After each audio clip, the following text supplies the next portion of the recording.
insya Allah itu akan memberikan pahala. Bagaimana dengan yang haram? Itu sebaliknya ya, jelas. Dan kemudian apa itu toib? Toib adalah dia baik, kemudian aman, selamat ya. Kemudian juga dia sesuai dengan porsinya. Nah, kalau anak-anak teknik pangan tahu nih porsinya apa ya. Jadi tidak mubazir. Tidak mubazir maksudnya apa? Apa-apa yang dimasukkan ke dalam tubuh kita tidak berlebih. Karena apa? Kalau ketika berlebih ya, maka akan merusak tubuh. Maka Masya Allah ya, dengan konsep yang tidak mubazir itu ada pola diet yang diterapkan oleh Rasulullah. Apa itu? Sepertiga makanan, sepertiga udara, sepertiga makanan, sepertiga minuman, sepertiga udara. Itu konsep dietnya Rasulullah. Nah, yang sekarang banyak nih pola-pola diet segala macam, yang vegan lah, yang keto lah, tapi menimbulkan efek penyakit yang lain. Apakah Rasulullah mengurangi karbohidrat? Tidak. Apakah Rasulullah menghindari daging? Tidak. Tapi bagaimana Rasulullah sehat itu tadi sepertiga makanan, sepertiga minuman, sepertiga udara. Saya juga masih belajar. Lagi sekarang ya, musim pandemik ini banyak di rumah, kita menjadi menggendut ibu-ibu ini ya. Nah, itu agak susah untuk ngeremnya ya. Nah, seperti itu konsepnya, halal dan thayyib itu tidak akan terpisah. Jadi dia akan selalu bergandengan. Makanya diusahakan ketika produk-produk halal itu, selain dia mau mengejar target sertifikasi halal, dia juga harus memastikan ada izin edarnya ya. Si konsep halal dan thayyib itu diselaraskan dalam bentuk peraturan. Oke.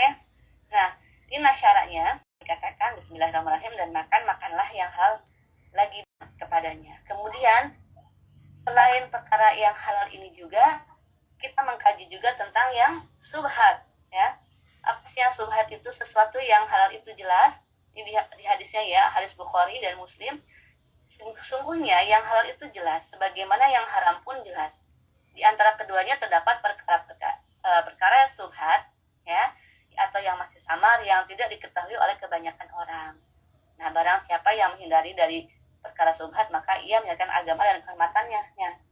Perkara subhat ini pun terjadi dalam industri makanan, kosmetik, obat-obatan dan lain-lain, terutama di sini makanan dan minuman ya. Nah, ini sekarang kita lanjut lagi deh.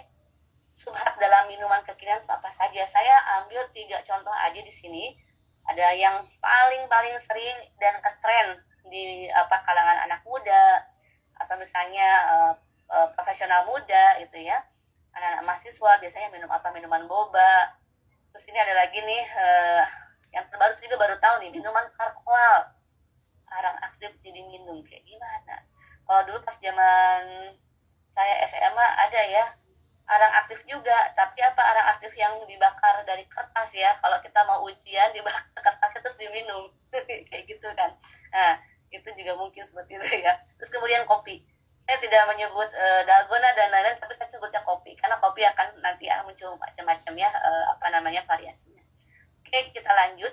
Yang pertama kita akan bahas titik kritis minuman boba. Jadi minuman boba itu semacam kayak milk tea ya, itu jadi teh dicampur susu. Terus ada bobanya, ada si bulat-bulat kecilnya itu sebut boba itu. Nah, bahannya sih apa saja sih? Bahannya sebenarnya gula merah, tepung tapioka, serbuk teh, air gelatin dan susu ya. Di mana titik kritisnya? Ada tepung tapioka, ada serbuk teh, ada gelatin, ada susu. Kenapa tepung tapioka? Bisa jadi kalau dia dalam proses pembuatannya menggunakan bahan enzimatis ya. Nah, si enzim ini berasal dari mana? Tapi kalau sekedar dia menggunakan air tos tepung tapiokanya untuk tapiokanya kemudian diproses cuma dengan air kemudian menjadi tepung, itu tidak bermasalah. Bermasalah ketika menggunakan bahan yang enzimatis ya. Kemudian serbuk teh juga sama sebenarnya, kalau dia hanya diolah, diproses, dikeringkan misalnya ya, kemudian diserbuk, diolah jadi serbuk tanpa bahan lain, it's okay. Tapi kalau dia dicampur tepung lain ya, itu yang nggak boleh ya. Tapi kalau dia pure teh hanya pengeringan kemudian haluskan jadi gerinda gitu misalnya, dihaluskan, itu tidak apa. Tapi kalau tambahin yang lain misalnya pakai teh atau gimana, itu nggak boleh. Jadi harus diketahui dulu bahan tambahannya. Jadi kalau yang perkara subhat dalam produk adalah ketika dia dicampurkan bahan tambahan ya. Nah, kalau misalnya nggak ada bahan tambahan lain, insya Allah itu kategorinya adalah positive risk ya. Kemudian gelatin, nah ini gelatinnya dari mana? Nah, supaya dia kenyal-kenyal si bobanya dicampurkan dengan gelatin. Nah, gelatin ini bisa diambil dari sapi, tulang babi, atau ikan. Tapi kayaknya nggak terlalu banyak kalau ikan. Kebanyakan sih tulang sapi sama tulang babi. Di Indonesia nggak bisa atau nggak tahu banyak atau mungkin jarang industri pengolahan gelatin kuah sapi. Karena apa? Kalau di Indonesia tulangnya aja dijadikan makanan ya, jadikan kuah buat makanan, jadi kaldu. Nah, jadi sampai nggak bisa gitu. Kalau misalnya kita diolah menjadi gelatin. Makanya sampai sekarang Indonesia masih impor gelatin dari luar ya. Kemudian susu. Nah, ini susu juga sama. Kalau dia susu pure, susunya nggak ada dari olahan atau diambilnya dari sapi murni, itu nggak ada masalah. Cuma kalau dia sudah melalui proses pengolahan, melalui proses industri, susu ini menjadi juga bahan kritis ya. Oke, next berikutnya, titik kritis minuman karkoal. Sebenarnya buat apa sih? Katanya sih buat detox ya. Nah, si karkoal ini dicampurkan air dan bahan pelengkap lain. Bahan pelengkap lain itu seperti misalnya jelly atau sirup atau flavor. Nah, itu yang dikritisi juga. Jadi titik kritis di minuman karkoal ini adalah arang aktifnya itu dari mana? Apakah dari tempurung kelapa, apakah dari tulang babi, apakah dari tulang sapi, apakah dari kayu. Nah, kita nggak tahu ya si arang ini. Apa sih arang aktif? Jadi arang aktif adalah dia arang yang dipanaskan ribuan derajat sehingga dia bisa menyerap kotoran. Nah, makanya fungsinya sebagai detox atau membersihkan. Tapi saya belum pernah nyoba sih kayak gini ya. Nggak mau juga, soalnya ngapain juga kita minum arang ya.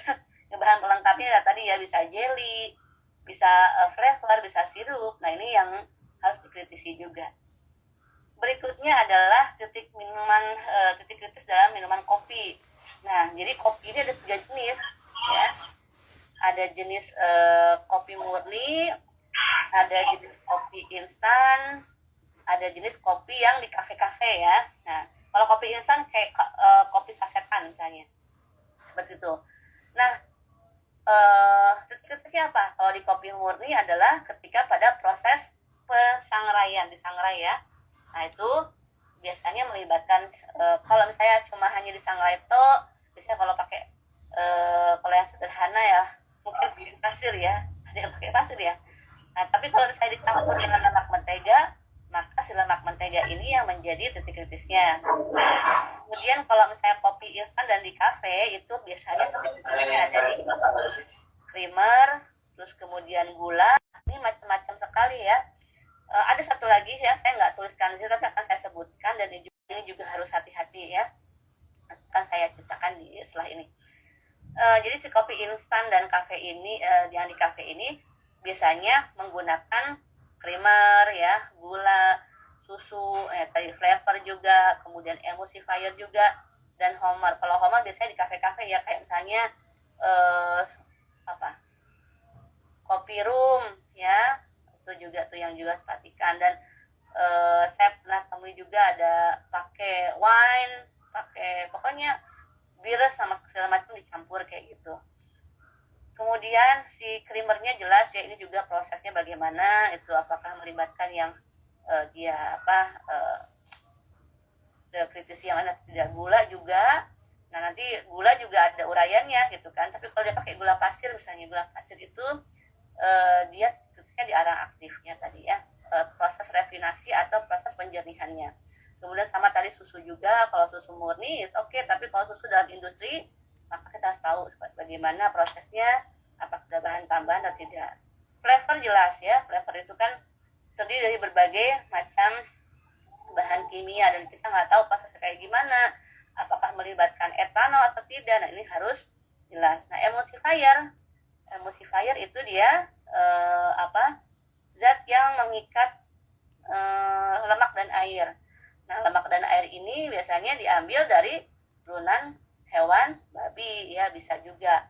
Nah, karena saya bukan kamus perizinan, masih disinergikan sama kawan-kawan BPJPH dan LPPOM untuk data produk yang telah bersertifikat halal. Kemarin juga ketika saya ngelis sushi halal apa saja gitu ya, ternyata ada juga yang sudah dapat sertifikat halal, tapi saya cek, oh ternyata ini dari daerah ya, berarti belum masuk gitu, karena yang memberikan sertifikat itu BPJPH. Jadi ini masih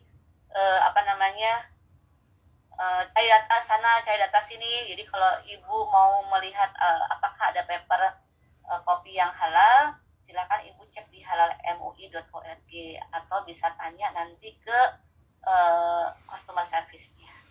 Baik, ada yang tanyakan lagi? Silakan. Silakan langsung diberi kesempatan Bapak Ibu, teman-teman semua ini langsung loh. Nah, ada lagi Bu Aisyah terkait dengan kopi luwak. Lebih memilih yang produksi secara pabrikan atau secara konvensional. Nah, kalau untuk konsumsi ya? Ya. Kalau yang jelas sih kalau udah ada sertifikat halalnya aja, karena yang kopi luwak ini kan sebenarnya dikeluarkan dari feses si luwaknya ya, dengan kepercayaan bahwa kopi yang dimakan oleh si luwak ini kemudian dikeluarkan, maka itu adalah kopi yang terbaik gitu, karena luwak memilih jenis biji kopi yang terbaik. Nah, boleh konsumsi dengan syarat si biji kopinya tidak pecah. Nah, kalau yang sudah dapat sertifikat halal berarti sudah terseleksi. Jadi kalau ibu bapak mau pilih kopi luwak berarti yang sudah tersertifikasi halal saja. Karena ada syaratnya, kalau sertifikasi halal si biji kopinya tidak boleh terkena najis. Kalaupun misalnya dia dikeluarkan dari feses itu, dia tidak pecah. Nah, berarti itu tidak kena najis, boleh dicuci. Tapi kalau si biji kopinya keluar dari feses luwak ini dan pecah, itu nggak boleh diambil. Yang diambil adalah biji kopi yang tidak pecah. Nah, berarti dengan penyaringan seperti itu, kalau produk yang bersertifikat halal, insya Allah biji kopi luwaknya tidak yang najis gitu. Itu Mbak Kun ya. Iya Bu, soalnya ada di beberapa daerah dijadikan oleh-oleh ya, jadi kemasannya ya konvensional, jadi apa sih, petani gitu ya gitu. Nah, kemudian minuman coklat yang sekarang lagi ngetren nih di depan jalan gitu ya, itu kan banyak itu, karena terkadang satu coklatnya sudah dalam bentuk kemasan. Jadi mereka sepertinya yang kalau tertangkap dari pertanyaan ini, ketika ada pembeli itu sudah ada serbukan yang terbungkus satu begitu ya. Nah, itu biasanya itu yang lebih mahal, dan yang lebih murah tuh biasanya yang sudah satu tempat, terus hanya sendokan gitu, berapa sendok. Nah, itu Bu, itu bagaimana caranya mengetahui dia halal atau tidak halal? Apakah dari aroma yang ditimbulkan atau mungkin ada cara lain gitu untuk mengetahui bahwa produk tersebut bisa kita konsumsi atau halal? Kalau dia tidak ada logo halal agak sulit ya akun ya. Proses yang namanya produk ini gini. Definisi produk halal itu pertama, selain bahannya halal, kedua, proses produksinya juga dia bebas dari kontaminasi bahan najis dan haram. Seperti itu. Jadi satu kesatuan. Nah, kalau teman-teman di pelaku UKM itu, ini juga kan sedang ada beberapa yang kami dampingi di Halal Corner ya, itu mulai dari pemilihan bahan baku sampai proses distribusi itu dia wajib halal dan tidak boleh terkontaminasi dengan yang haram dan najis. Kalau kita misalnya beli produk gitu ya, beli produk yang misalnya belum jelas halalnya, agak sulit gitu. Nah, ini gimana nih nasib yang pedagang kaki lima? Nah, itu ya kadang Mbak Kun suka bikin kue ya, suka bikin kue. Dan saya tahu banget Mbak Kun itu belinya yang bahan-bahan yang halal, prosesnya itu juga yang halal. Karena saya pribadi mengetahui secara detail bagaimana proses produksi Mbak Kun. Ya, saya meyakini bahwa produk Mbak Kun halal, boleh, tapi istihadnya buat diri sendiri. Kalau kita mengatakan itu halal tapi untuk orang lain, kita nggak punya kompetensi karena kita bukan ulama. Apabila suatu saat misalnya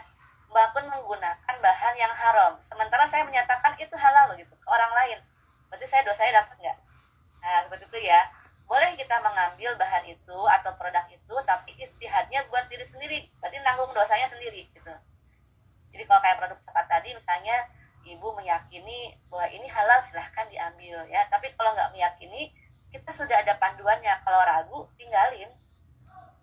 Banyak pertanyaan masuk, sebenarnya simple gitu ya. Kalau teman-teman yang nanya, itu proses dari menjaga yang halal tadi.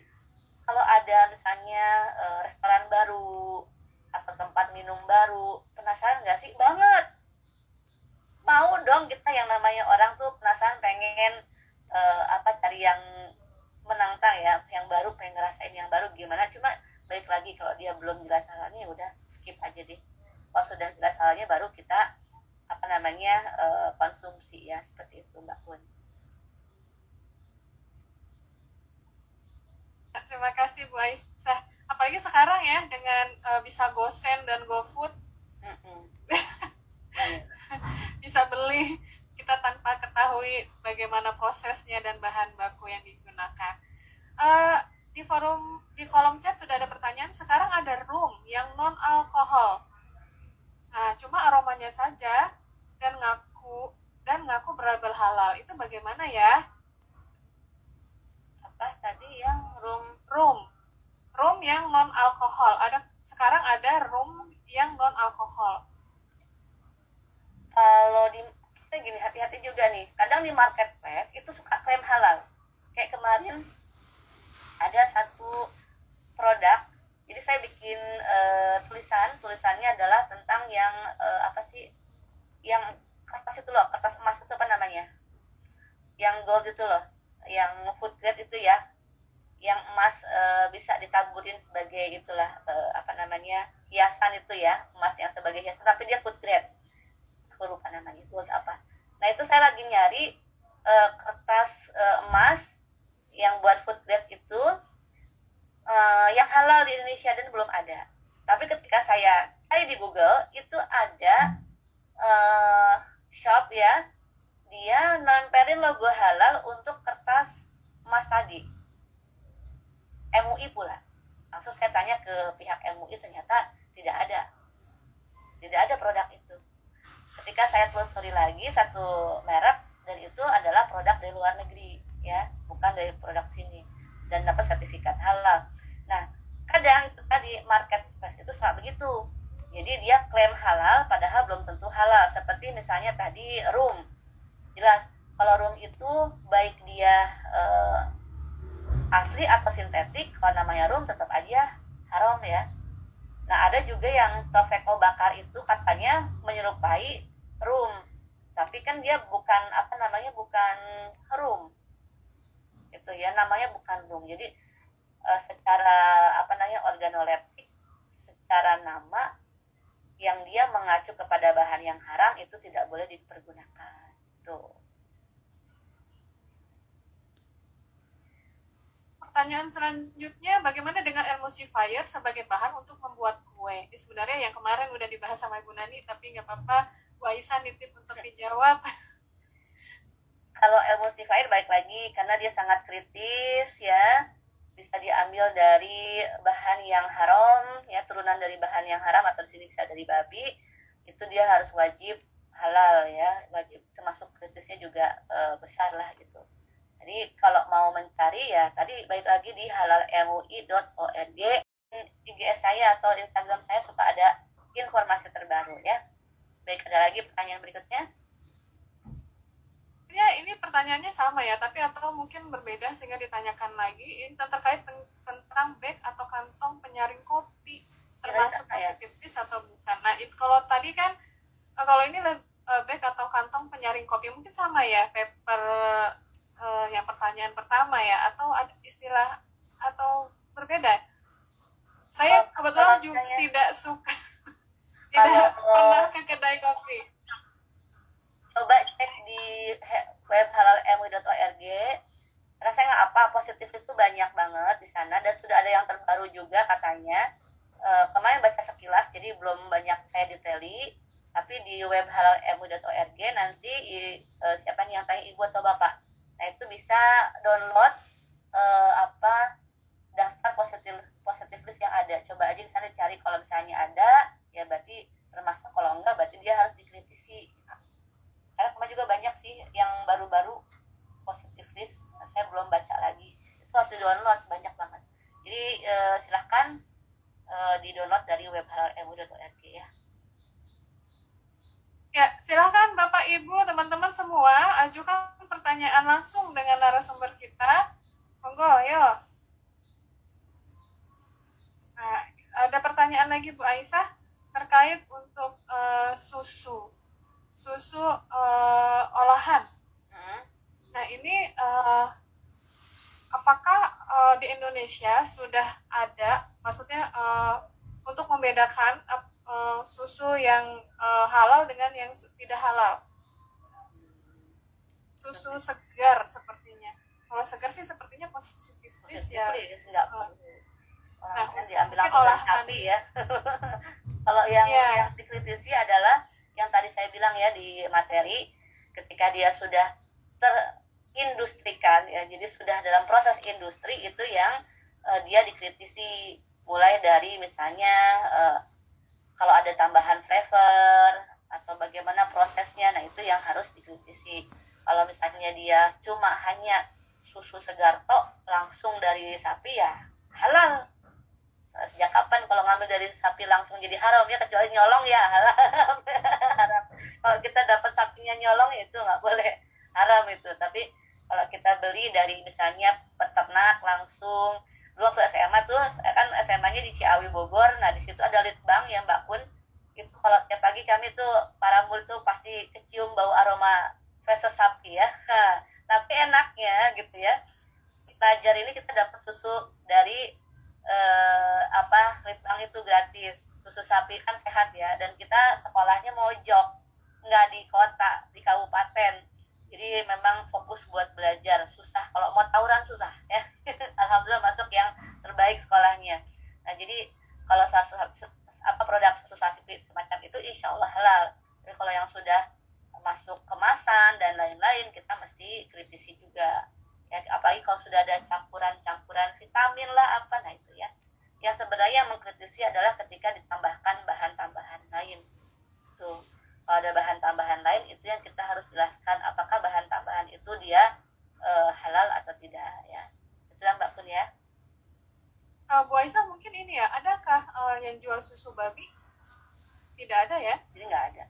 Ada ya? Oke, jadi mungkin ini yang dimaksud olahannya mungkin ya, bagaimana mengkritisi olahan dari susu sapi. Belum pernah ya, saya selama hidup di Indonesia belum pernah ada yang jual susu babi ya, belum ada. Mungkin adanya susu kambing begitu ya? Kambing yang masuk dari hewan-hewan halal, tapi kalau yang dari hewan haram belum pernah ketemu. Alhamdulillah. Kalau olahan susu babi, Bu? Adakah gitu? Misalnya belum, nggak ada juga. Kebanyakan kita kalau yang macam keju ataupun yogurt dan lain, itu dari yang hewan ternak halal. Dari kambing, sapi ya. Tapi kalau yang dari babi di Indonesia nggak ada, insya Allah ya. Kalau untuk yang susu olahan ya, kalau daging olahan pasti banyak ada ya. Tapi kalau susu olahan belum. Oh ya, baik. Mungkin yang ditanyakan itu. Ya, baik Ibu, Bapak, teman-teman semuanya. Yuk, silakan ajukan pertanyaan. Ini pertanyaan di kolom chat sudah.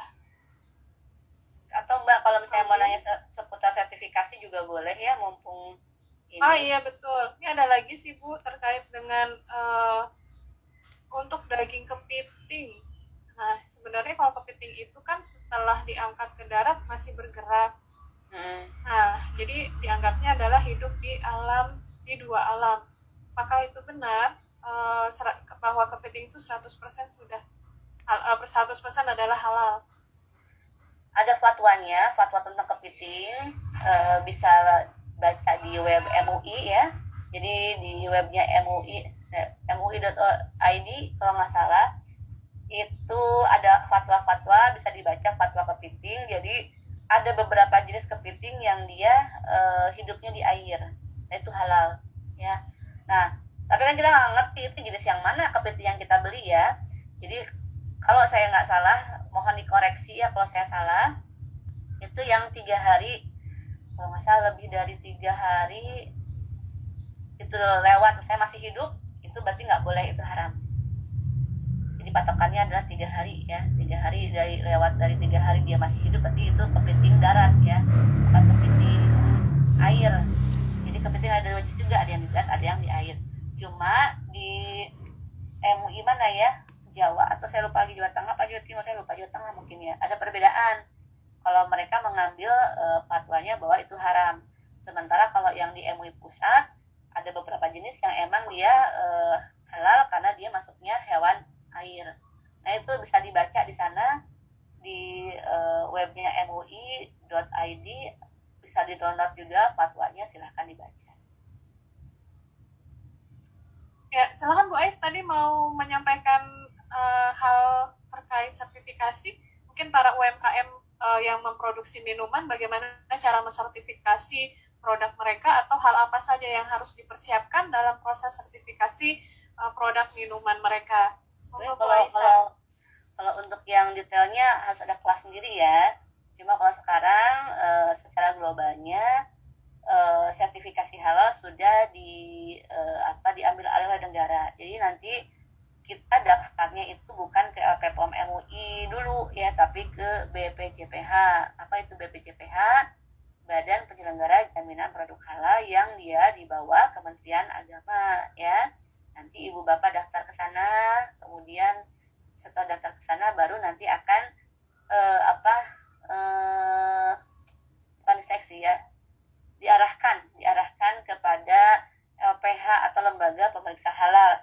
Ini juga lembaga pemeriksa halal kan akan banyak, nggak cuma LPPOM saja ya. Jadi LPPOM sekarang kedudukannya sebagai lembaga pengaudit. Kalau fatwa masih di MUI ya, jadi tidak ada yang memberikan fatwa selain MUI, itu masih di MUI insya Allah. Jadi sertifikat halalnya nanti dapatnya bukan dari MUI lagi, tapi dari BPJPH.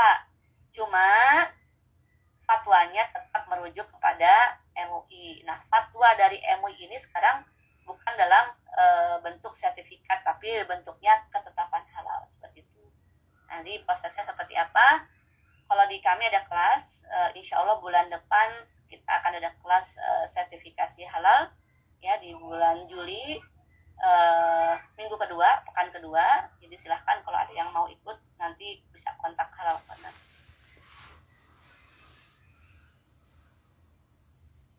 Bu Aisyah, mungkin ada yang ini Bu Aisyah, kalau sebelumnya kan kita lihat logo halal itu dalam bulat hijau, kemudian ada MUI ya, Majelis Ulama Indonesia. Nah itu kalau sekarang adakah logo yang dikeluarkan oleh tadi BPJPH Bu Aisyah? Ya, nanti ada perubahan, logonya seperti trapesium ya, bentuknya begitu, kayak kejerangnya ya, kayak ketupat gitu. Sama bentuknya hijau, tapi beda lah, agak beda. Warnanya sama hijau, cuma beda bentuk, dan sudah beda gaya lah itu. Itu belum di launching, tapi sudah masuk Haki. Jadi kemarin saya coba cek sudah terdaftar di Haki, tapi belum di launching. Tapi mungkin itu akan merubah nanti semua logo halal yang tadinya sama MUI ya. Jadi logonya pakai logo halal negara nanti. Nah, bagaimana ya, pasti mungkin ada transisi ya, masa transisi dulu. Jadi menghabiskan kemasan yang berlogo halal MUI bagi pelaku usaha yang sudah dapat logo halal MUI, itu dihabiskan dulu kemasannya, nanti baru diganti dengan logo halal yang baru. Namun sampai saat sekarang itu belum berlaku sih. Mungkin saya belum tahu kapan itu mulai dicanangkan. Sampai saat ini belum ada, masih pakai logo MUI. Baik, Mbak Isa, ada pertanyaan terkait makanan.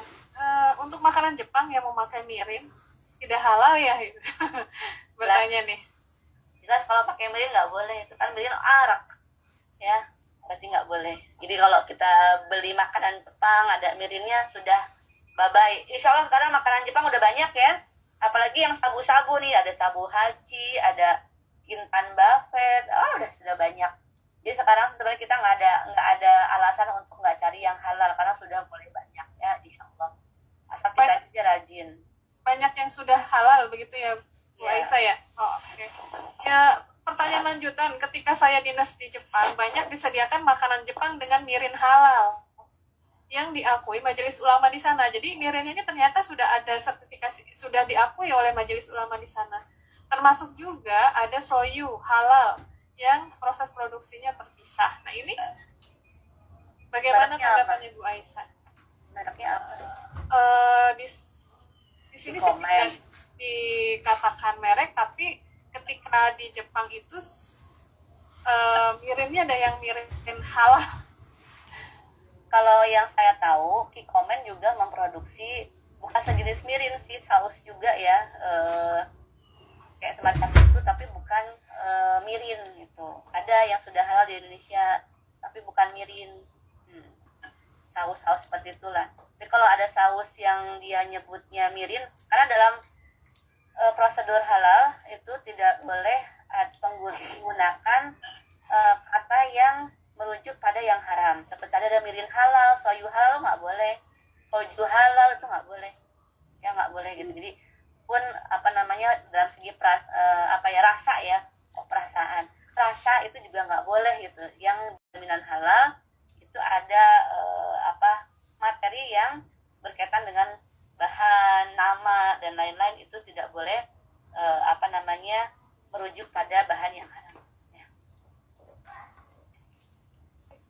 Katakan ini Bu Aisyah, Kikoman halal, pabriknya terpisah dari yang halal. Yang tadi saya bilang dia juga bikin lini produksi halal, tapi dia tidak menyebut sebagai mirin halal. Cuma orang tuh kalau sudah brandingnya, kalau Kikomen pasti mirin gitu loh. Tuh ya, itu yang di marketplace suka menyebutkan mirin halal, padahal sebenarnya bukan mirin. Seperti itu. Jadi makanya inilah kami juga suka sampaikan ke pihak LPPOM sih, ini ada penamaan seperti ini bagaimana gitu. Kita juga kan nggak mau rancu ya, ada mirin halal, ada ini, padahal namanya bukan mirin. Kalau saya barusan hari Minggu lalu tuh baru ke toko frozen food, dan situ juga jual macam-macam bumbu, dan saya lihat ada Kikomen juga, tapi nggak ada tulisan mirin di situ. Sudah halal tapi nggak ada tulisan mirin. Jadi dia tidak boleh menggunakan kata mirin di situ ya, terus diklaim halal, dikasih logo halal, nggak boleh. Jadi kalau saya lihat di kemasannya si Kikomen tidak ada kata-kata mirin. Dia memang memproduksi untuk yang halal, tapi tidak ada kata mirin di sana. Itu pun hanya klaim dari si penjual aja, marketplace biasanya. Jadi kemarin kita juga bahas nih untuk ke tim teknis pangan halal.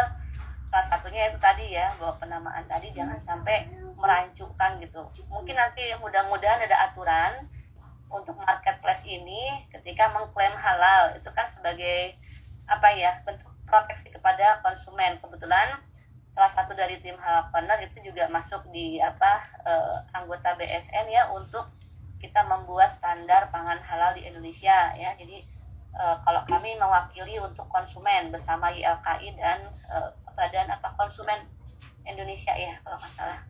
Itu jadi insya Allah kalau misalnya dari teman-teman masukan, tapi di sisi konsumennya kita akan tampung dan kita akan sampaikan, coba kita sampaikan di forum rapat di BSN ya insya Allah. Termasuk yang bir 0% alkohol gitu ya Bu Aisyah ya? Boleh juga. Bir bintang. Kebetulan salah satu klien saya tuh Heineken ya, yaitu bir multi bintang. Dia kan bikin kayak macam Kikomen ini. Kikomen kan yang kenal adalah dia menjual mirin ya, yang dari Homer. Nah si multi bintang juga kan menjual bir kan, dan juga menjual bir bintang zero, tapi dia punya lini produksi yang dia menjual atau memproduksi minuman bersoda, dan itu sama sekali tidak ada unsur haramnya. Kebetulan aku konsultannya, jadi seperti itu prosesnya. Jadi kadang ada pabrik yang dia ngejual bahan yang haram, tapi dia juga memproduksi produk yang halal, tapi terpisah pabriknya, terpisah dunia, cuma bukan sebut mirin. Jadi kalau di labelnya tuh nggak boleh ada kata-kata yang dia menjurus kepada yang haram, nggak boleh. Kalau nggak ya ditolak. Gitu ya. Ada lagi yang tanyakan, silahkan. Bapak Ibu, teman-teman jangan lupa mengisi daftar hadir perkuliahan kita hari ini, kajian kita hari ini. Di forum chat sudah ada linknya. Dan silakan, masih ada waktu untuk bertanya. Bagi masih ada yang ingin ditanyakan terkait minuman kekinian ataupun oleh-oleh nih biasanya ya yang kita tidak tahu, karena kalau sudah dari daerah kan itu kekhasan daerah. Atau Bu Aisyah ingin menceritakan temuan-temuan di lapangan gitu, halal koror mungkin banyak menemukan hal-hal yang lebih fantastik nih. Sekarang sih lagi penasaran sama yang daging ternak daging berbasis lab atau kita sebut kultur meat ya. Ini lagi rame nih. Itu jadi dalam rangka mempersiapkan kelangkaan pangan. Jadi dulu sebelum pandemi kita juga pernah ketemu sama seorang Chinese dan dia mau sertifikasi kayak macam jangkrik, terus macam kayak larva-larva gitu ya, pokoknya yang itu digoreng terus akan dimakan gitu loh gitu ya. Pokoknya seru deh gitu. Jadi perhatian saya, Bu ini nih dibikin keripik enak, banyak buat apa. Jadi kalau ada sekelompok orang yang mereka sudah mempersiapkan untuk urusan pangan, nanti kan kedepannya akan ada kelangkaan pangan, makanya mereka bersiap-siap nih. Ada yang bikin jangkrik crispy, ada bikin yang kayak macam larva-larva yang ulet-ulet kayak gitu tuh jadi bikin makanan sama mereka. Nah ini yang terbaru adalah yang kultur meat itu. Jadi awalnya itu untuk daging sapi yang diproses melalui lab, dan itu nanti tampilannya sama seperti daging sapi, cuma perbedaannya di juicy apa enggaknya. Jadi kalau daging sapi asli dia itu ya juicy lah kalau dimakan, tapi kalau yang daging yang tumbuh di lab itu, dikembangbiakan di lab itu enggak juicy. Nah sekarang tuh yang lagi rame itu di Amerika lagi ngetren eat celebrity meat ya. Jadi misalnya artis nih, ada artis siapa misalnya Ellen DeGeneres misalnya kan. Nah diambil dari selnya si Ellen itu, kemudian dikembangbiakan menjadi daging salami. Jadi salami rasa Ellen DeGeneres. Nah itu yang sedang ngetren di luar negeri ya, di Amerika ini. Jadi kan kita kanibalisme ini lagi saya share juga di grup sebuah grup halal nih lagi dibahas. Nah kalau saya sih pengennya sebelum itu nanti masuk ke Indonesia, kan Singapura juga sudah mulai mencanangkan di tahun 2017 atau 13 kali ya, itu akan mencanangkan ya itu sudah mulai. Nah kalau seandainya di Indonesia juga sudah itu kan ya, itu sudah mulai dikembangkan model-model kayak gitu. Kalau saya berharapnya ada fatwa dari MUI untuk teknologi semacam ini yang lagi mulai disentil-sentil lah sama saya ya ke beberapa forum. Mudah-mudahan MUI mengeluarkan fatwa untuk proses kultur meat ini. Kalau yang saya lihat baru ada fatwa tentang rekayasa genetik, tapi kalau yang kultur meat ini belum ada fatwanya. Mudah-mudahan ada fatwanya ya untuk proteksi bagi umat muslim di sini, jangan sampai gitu ya ikut-ikutan tren. Kan Indonesia mah begitu ya, ngikut tren gitu ya, lagi booming makan Jepang semuanya. Kalau sekarang lagi musimnya opa semua gitu kan ya, yang mulai kondok lah, teboki lah, apalah gitu kan. Jadi lagi ngetren. Nanti kalau ngetren daging yang daging wagyu, rame daging wagyu, itulah Indonesia seperti itu. Nanti kalau misalnya rame lagi ada si kultur meat, nanti insya Allah bakal rame seperti itu. Cuma nanti jangan sampai jadi liar, karena kita adalah kebanyakan penduduknya muslim. Ini harus kita jaga. Jadi jangan sampai tren yang di sana, termasuk ini ya, jadi makanan itu kan banyak tren, termasuk yang tren di makanan, minuman, itu jangan sampai menyalahi fitrahnya si muslim itu tadi ya. Bu Aisyah nih masih ada nih kok di kolom chat terkait tadi karena saya menyinggung oleh-oleh, ternyata ada yang brem Bali. Nah, oleh-oleh brem ini bagaimana ya? Saya susah sekali menyampaikan kepada halayak umum karena mereka bilang brem itu halal gitu. Atau Jadi memang kalau brem itu halal kan? adalah hasil produk samping dari homer, tapi dia bentuknya padat. Nah, kita lihat dulu bagaimana prosesnya. Brem itu ada yang halal, gitu ya. Brem itu nggak bisa menjustifikasi halal atau haram kalau kita tidak mengetahui bagaimana prosesnya dulu. Ya, makanya ketika misalnya ada yang bertanya dan itu memang belum jelas halalnya, saya sampaikan subhat, ya, atau belum masuk daftar produk halal, itu aja selesai. Karena kita nggak tahu itu halalkah, itu haramkah, termasuk juga brem. Kita lihat dulu si brem ini sudah dicuci bersih sehingga hilang alkoholnya, ya, rasa alkoholnya, rasa homernya. Nah, itu boleh dikonsumsi. Tapi kalau masih terasa, itu tidak boleh, itu jatuhnya haram. Ya, kita lihat dulu, jadi kita nggak bisa menjudge langsung, oh brem haram, karena ada fatwa yang menyatakan brem itu bisa halal, ya, seperti itu. Nah, ini harus memperoleh, saya bilang tadi ya, yang di bagian keeping itu selalu update informasi. Nah, ya, karena apa, ada fatwa-fatwa, bukan sekedar update informasi itu apa namanya, oh ini produk halal terbaru loh, bukan itu, tapi upgrade informasi adalah tentang bagaimana fatwa MUI-nya, bagaimana prosesnya, bagaimana teknologinya. Itu sebagai seorang muslim mesti tahu. Karena sampai sekarang juga masih banyak muslim Indonesia yang gagap teknologi, dan saya yakin ustadz-ustadz juga ada yang nggak tahu kan teknologi halal seperti ini, juga banyak yang nggak tahu sebenarnya.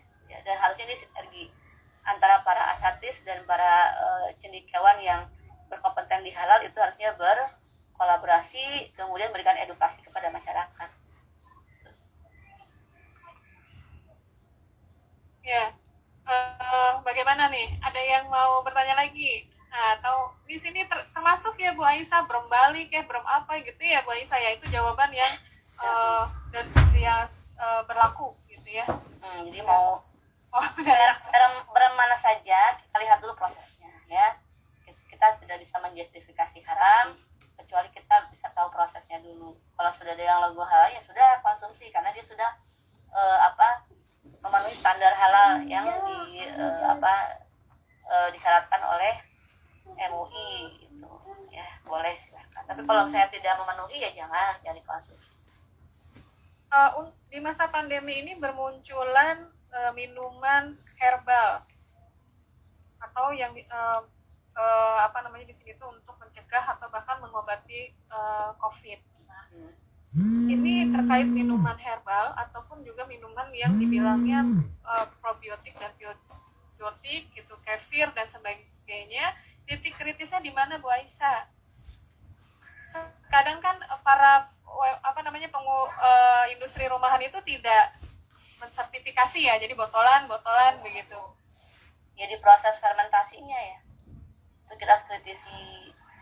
Kalau pakai biangnya kayak gimana, sumbernya seperti apa, itu jadi harus jelas. Kayak ribet ya nggak ribet sih. Kalau kita terbiasa dengan yang proses seperti itu, tidak akan ribet justru. Nah, makanya sekarang teman-teman UKM, saya boleh ya share kekurangannya gitu kan. Kadang gini, malas sukanya nerima bola tapi malas jemput bola, ya, maunya yang gratisan tapi malas kalau update. Nah, ini yang sering terjadi gitu. Makanya kalau sekarang saya kalau bikin kelas nggak gratisan, karena pernah dulu bikin kelas gratisan, yang serius cuma berapa orang, sisanya cuma karena gratis ya. Nah, makanya sekarang sudah berbayar saja. Karena apa? Kalau berbayar kan dia mikir dulu, saya ngeluarin duit benefit nggak nih gitu kan ya. Kalau misalnya temui itu di teman-teman pelaku usaha industri rumah tangga sampai menengah, itu adalah masalah pencatatan ya, pencatatan bahan baku itu kan, bikin SOP, nah itu yang belum dilakukan. Jadi sistem yang kecil sederhana juga kadang juga belum. Ini yang harus mulai ditingkatkan. Jadi ketika nanti mau sertifikasi halal udah nggak sulit. Banyak pelaku usaha merasa keteteran dengan proses sertifikasi halal karena apa? Tidak ada kerapihan ya nggak ada pencatatan dan lain-lain, nggak, aduh ini ya, aduh gitu ya, padahal sebenarnya memang belum siap aja pelaku usahanya. Nah, karena kalau sudah masuk sertifikasi, dia harus mengerjakan prosedurnya satu-satu, mau nggak mau dia bebenah. Makanya kalau saya sarankan sebelum mensertifikasi halal produknya, siapkan dulu semuanya dengan sebaik-baiknya ya, baru kita daftar sertifikat halal. Supaya apa? Dapat sertifikatnya cepat gitu. Kalau kitanya belum siap terus kita daftar, bakal lama. Nah, itu yang sering terjadi, oh sertifikasi halal lama ya, padahal yang lama itu dari pelaku usahanya. Karena banyak PR-nya. Ini aja nih, sudah ada yang setahun nih yang belum selesai karena apa, ternyata di Badan POM-nya belum selesai gitu ya. Jadi sebelum sertifikasi Badan POM-nya selesaikan dulu biar enggak lama gitu kan, jadi biar enggak terhambat. Seperti itu ya Bu Bapak ya. Kalau di Halal Corner kami mengajarkan seperti itu. Jadi sebelum sertifikasi persiapkan seluruhnya semaksimal mungkin sehingga mengurangi yang namanya waktu ya, mengurangi waktu proses sertifikasi supaya nggak lama-lama. Silakan Ibu Jesil Boga yang ingin langsung bertanya kepada Bu Aisyah. Monggo Bu. Silakan. Ini Ibu Bapak ya, Jesil Boga. Silakan.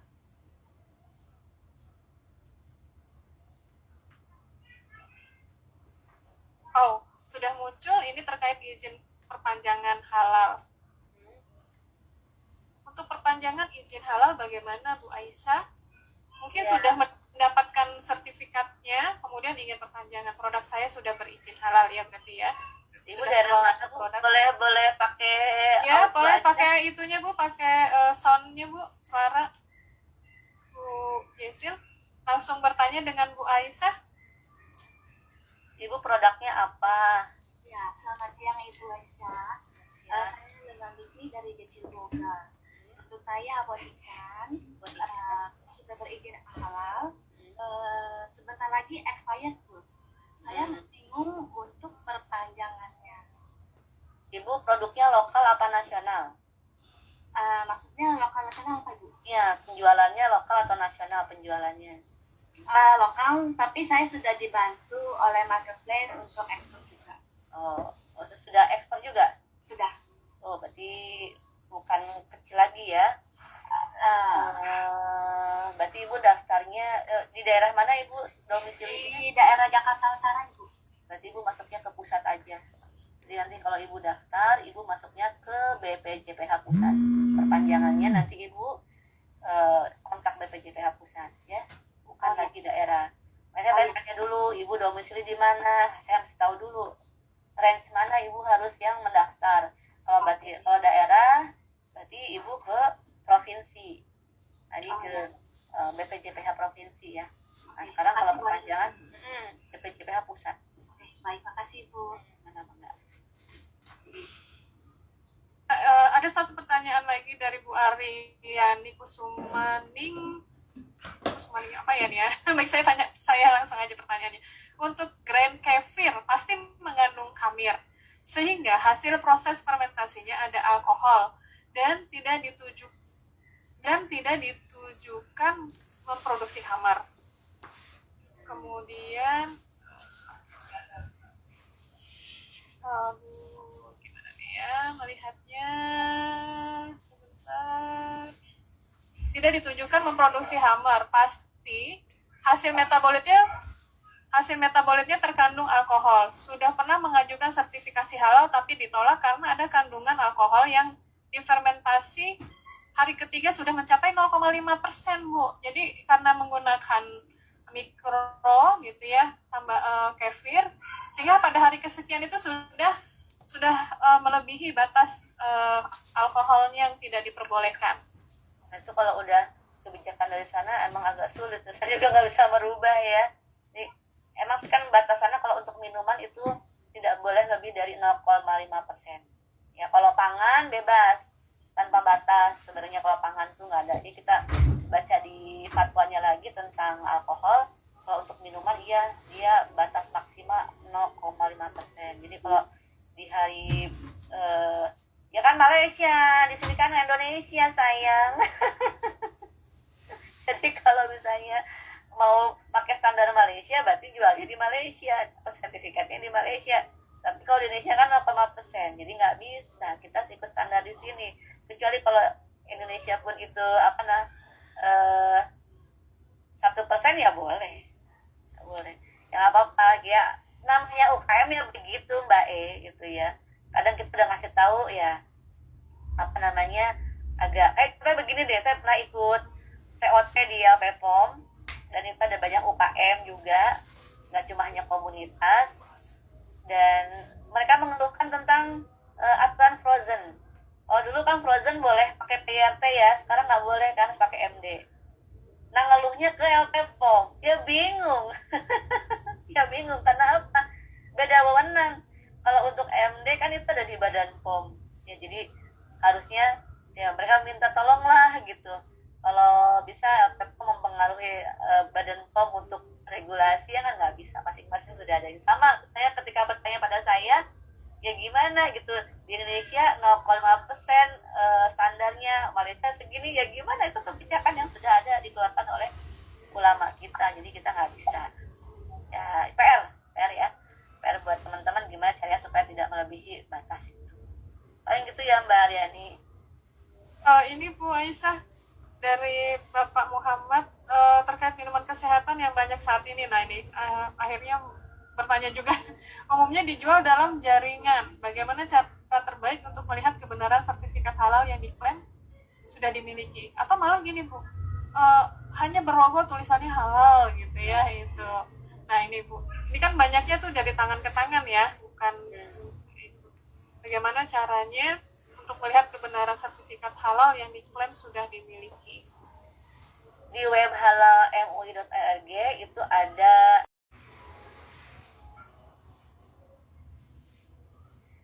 ini agak banyak soalnya ya saat ini halal MUI. Atau bisa dicoba di HP masing-masing, diklik halalmui.org. Di situ di tampilan depannya itu ada kolom pencarian, ada nama produk ya di situ.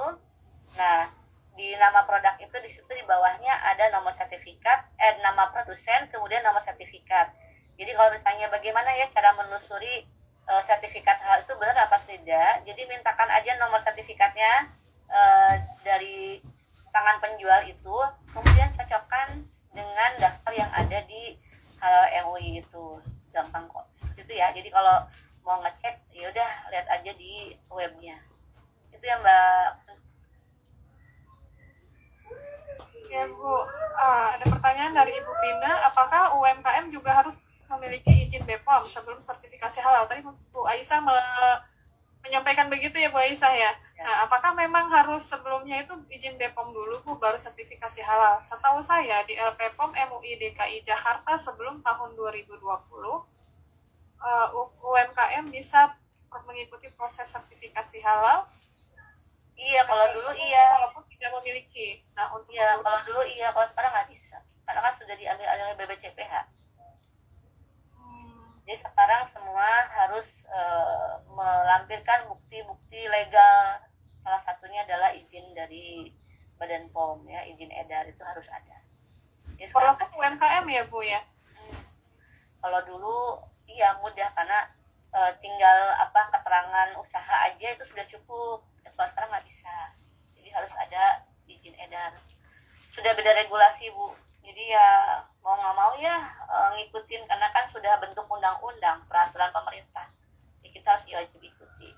Bukannya itu ya Bu, kalau yang self declare gitu nggak berlaku? Itu baru keputusan saja. Tapi kalau untuk pelaksanaannya kan belum ada. Seperti apa teknik pelaksanaannya, siapa pengawasnya, kemudian siapa pendampingnya, jangka waktunya kan itu belum ada informasinya dari pihak BPJPH. Iya sudah ada dalam undang-undang, cuma kita nggak tahu dan gitu kan UMKM yang self declare itu seperti apa gitu. Kalau kemarin saya memberikan masukan jangan sampai menimbulkan kecemburuan ke UKM yang lain. Mengapa demikian? Yang satu boleh self declare, yang satu nggak boleh, harus pakai proses sertifikasi halal. Nah ini yang juga harus diperhatikan oleh pemerintah. Jangan sampai UKM merasa aku juga kayaknya harus self declare deh gitu ya. Nah itu kan jadi kacau lagi. Oke, baik lagi saya kembalikan ke pihak pemerintah. Dengan setiap keputusannya pasti ada resiko, pasti ada mungkin permasalahan juga ya. Mereka lah yang akan membereskan pula kan, bukan kami ya, bukan pihak edukator ya, bukan halal partner juga. Cuma sayangnya halal partner karena kebanyakan dapat curhatan ya dari pihak pelaku usaha, dari konsumen dapat curhatan ya, kita sampaikan aja pemerintah. Ya itu saya sampaikan, jangan sampai self declare ini nanti satu menimbulkan kecemburuan. Pasti teman-teman UKM juga merasa demikian. Kalau ada yang temannya boleh self declare, dia tidak self declare, nah itu bagaimana? Seperti apa? Kalau yang saya kemarin dapat sih, self declare itu yang dia masuk ke positive list ya, yang tidak beresiko tinggi gitu, yang boleh self declare. Nah kalau yang dia resiko tinggi itu dia harus pakai sertifikasi halal. Ada pertanyaan lagi? Ada Bu, ini Bu Jesil Boga, untuk perpanjangan halal borang apakah dipakai yang sebelumnya? Apakah ada auditor peninjau kembali? Masih tetap, cuma kita daftarnya ke BPJPH dulu Bu. Jadi ada 3 lembaga yang kita akan hadapi. Pertama adalah BPJPH, yang kedua adalah LPH, yang ketiga nanti MUI.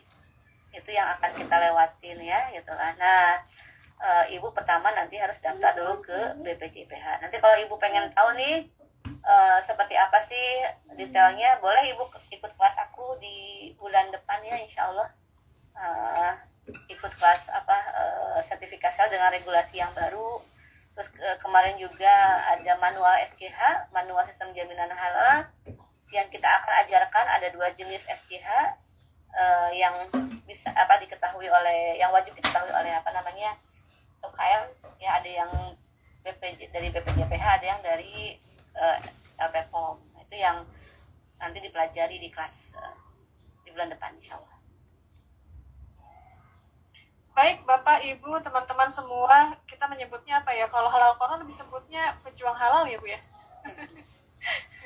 Iya, tadi bahwa kita juga harus mengetahui, kemudian kalau tadi saya suka nih dengan slide-nya Bu Aisyah ya, mulai diri sendiri sudah aware terhadap produk dan jasa halal, kemudian memberikan teladan bagi diri kita dan lingkungan kita, sehingga bukan hanya kita sampaikan tapi kita tidak lakukan gitu ya, jadi kita juga harus melakukan.